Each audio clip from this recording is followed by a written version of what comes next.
Di masa depan, berlari bagi orang miskin ilegal. Seorang pria sadar dan langsung berhenti, tapi sudah terlambat. Ponselnya memberitahu ia melanggar. Saat ia menengadah, drone polisi sudah di depannya. Setelah identitas dikonfirmasi, drone mengeluarkan borgol perak dan memerintahkannya memakainya dalam 5 detik. Xiao Shui sempat mencoba menipu, tapi sistem langsung tahu ia berbohong dari ekspresi dan nada bicara. Melihat tersangka masih bicara, drone mengeluarkan tongkat listrik untuk menangkap paksa. Tak ada pilihan, Xiao Shui pun patuh mengenakan borgol dan mengikuti drone ke penjara.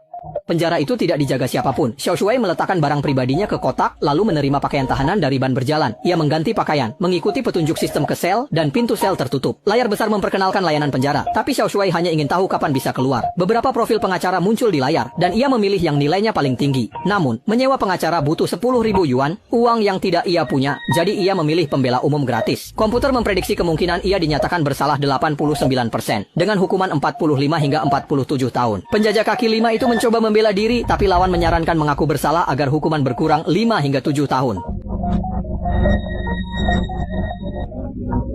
Xiao Shui hampir pingsan. Segalanya seolah memaksanya untuk mengaku dan menuntut untuk berbicara dengan orang ini.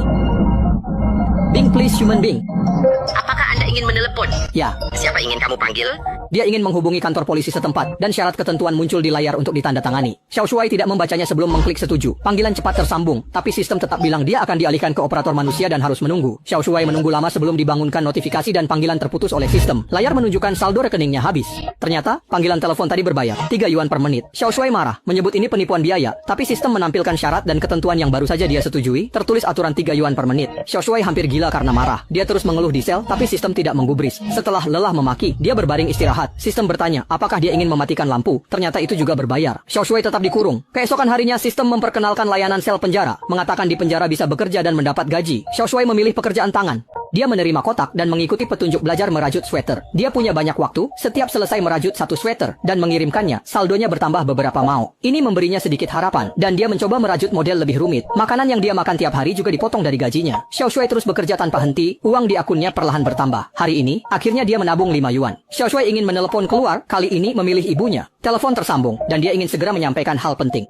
Namun ibunya mulai cerewet. Melihat pulsa berkurang, Xiao Shui buru-buru memotong pembicaraan dan bilang dia di penjara dan butuh bantuan. Saat itu, ayahnya juga mendekat ke layar, ikut bertanya apa yang terjadi. Sekarang, pulsanya hanya tersisa 2 yuan. Xiao Shui bilang dia terjebak di sana, bahkan butuh 10.000 yuan untuk sewa pengacara. Berharap orang tuanya bisa membantunya kali ini. Kalau tidak, seumur hidupnya tidak akan bisa keluar. Tiba-tiba, telepon diputus sistem, saldonya habis, dan robot kecil muncul lagi menanyakan apakah dia memilih mengaku bersalah.